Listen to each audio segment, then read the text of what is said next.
back to my channel. Today I am doing the Do I Have That Book challenge. There's about 20 questions and I did my best to find a book for every single question, but I think there's about 3 or 4 that I have no books for. First question is, do you have a book with deckled edges? And I do. Did you see that? Deckled edges? I had to Google what that meant because I didn't know what it meant. But yeah, I've got Vegetarian.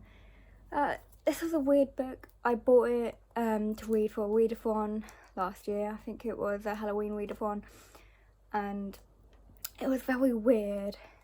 And it's about a young woman who lives with her husband, and then she has some weird dreams that just make her kind of lose her mind a little bit, and she starts doing all these weird things.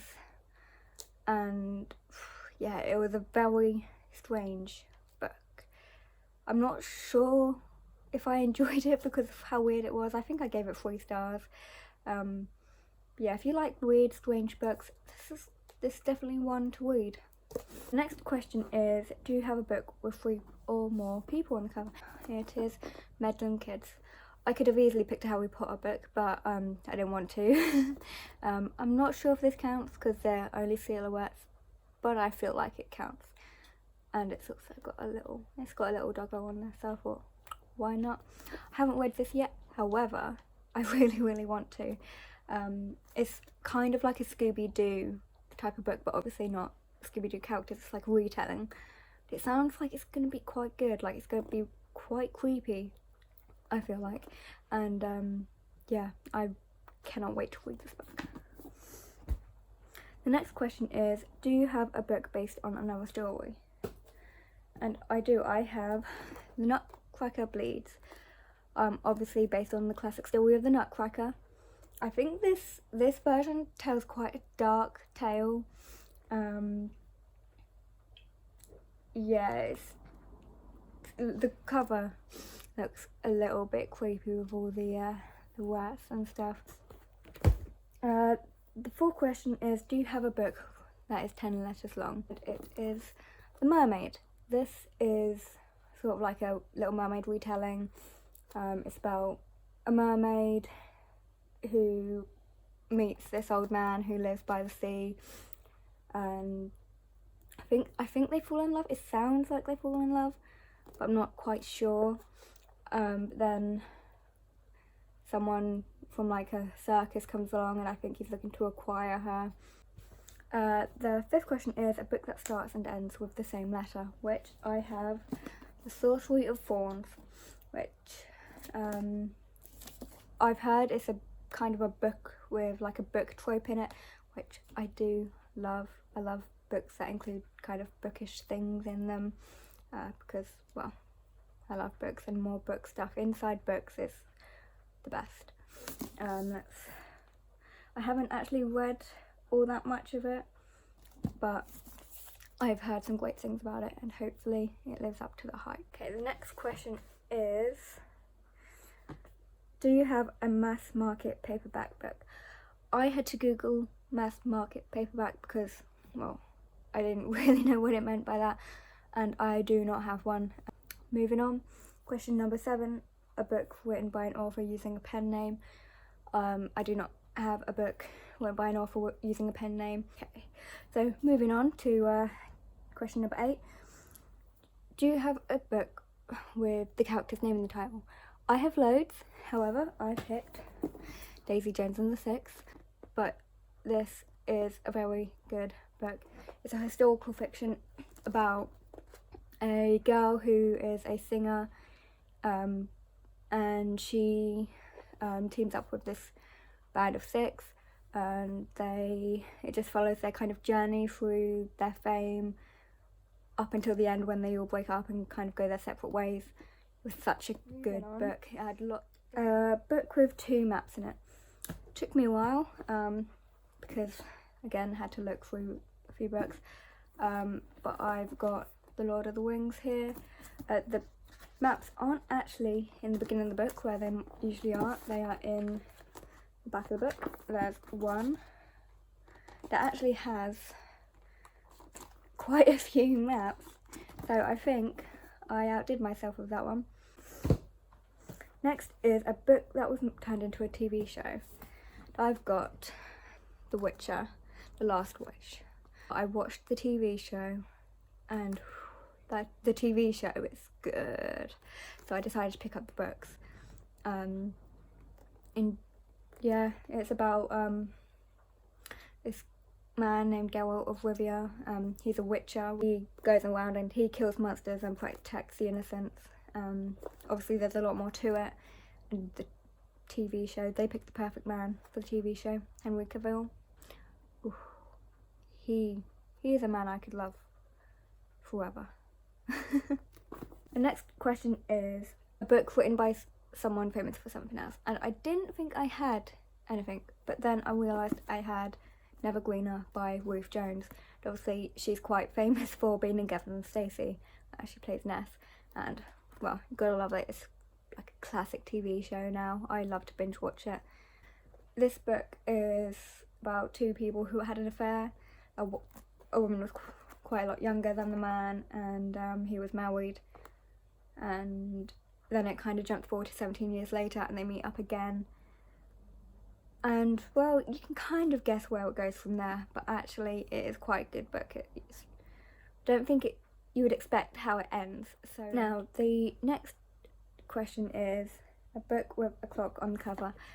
I think I don't really have a book with a clock on the cover, but I do have Alice, which has a pocket watch, which I thought, well, I mean, it's a pocket watch, it's a type of clock. I don't know if I'm kind of cheating by including this, and it is only a silhouette. However, I decided to include it because I don't have anything else. So yeah, this is a retelling of Alice by Christina Henry, by the same author actually who wrote The Mermaid. And yeah, it's I started reading this a while ago, but I didn't finish it, and it's quite dark. It's a very dark twist on the original Alice in Wonderland. The next question is a poetry book. I don't have any poetry books, never really been that into poetry. The next question is a book with an award stamp on it, and I have here a book that I haven't read, An American Marriage, which, as you can see there, it's got a little winner thing on it. It won Women's Prize for Fiction in 2019. Again, I don't know a lot about it. It's about some newlyweds, and they are having there's some issues going on. The husband is arrested for something, and his wife knows he didn't commit the crime. And yeah. Alright, the next question is a book with an author with my initials. Well, my initials are JWB, and I did have to Google because I have no books with the author's initials being JWB, and when I put in books with the initials JWB, all it took me to was articles about John Wilkes Booth. Well, there's nothing else. So I did kind of make an alternate. I put JW, it's my first surname, so I thought I'll go with that. And obviously it had to be my favourite childhood author, Jacqueline Wilson. I don't actually have any physical copies with me because they're still at my mum's house from when I moved into my flat, but I will pick My Sister Jodie. That was one of my favourite books, and I really enjoyed it. It had a really dark twist. You had the point of view of Jodie's younger sister, and you just kind of saw how they kind of lived and stuff. Like, they moved to like a boarding school with their parents who started working there, and yeah, I wasn't expecting the ending that had either. It's a bit of a dark ending for a Jacqueline Wilson book. However, I did really enjoy it. It's one of my favourites. The next question is a book of short stories. I don't have any short stories at all. I'm not sure if you guys could recommend any. I'm happy for recommendations for any of the questions that I don't have, like books for a book. The next question is, do you have a book between 500 and 510 pages? Wow. No, I do not. I don't know if I have some of my other books that I don't have with me at the moment, but I searched through my free piles, this bookshelf, nothing.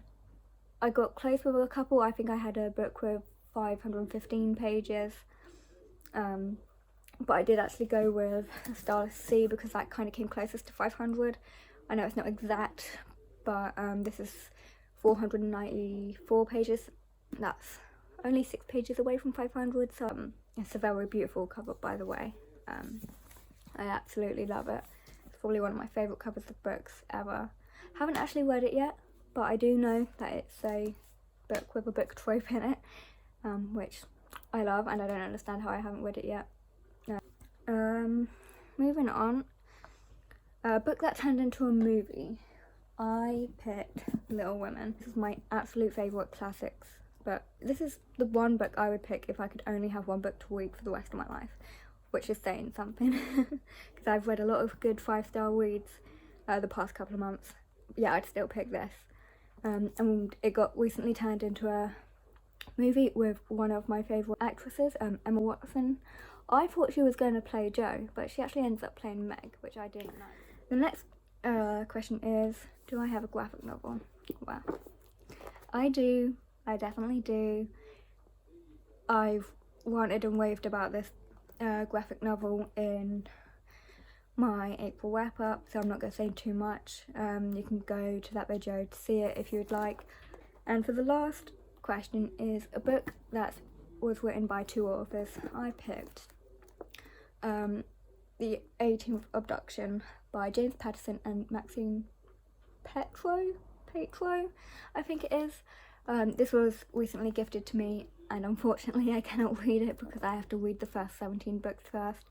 But I accidentally read the 15th and 16th books before I even realised it was a series. Whoops. But I'm really looking forward to getting through the series eventually. That's like 20 books on my TBR, not including my shelf or my piles, which are down there. Anyways, thank you so much for watching my video, and I hope to see you in the next one.